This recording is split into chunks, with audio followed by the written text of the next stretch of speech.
solar hot water system is now 18 years old. 90% of the energy during the year comes from the sun.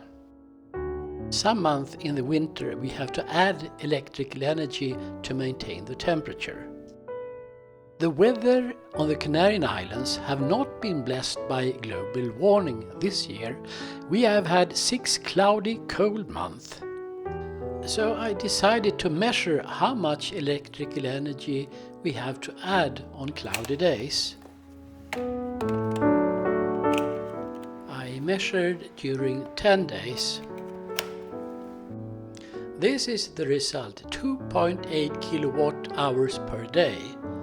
The problem is that 160 liters of water is heated by this element whether you need it or not. By only heating a small amount of water, I will save energy, so I bought a 15-liter heater.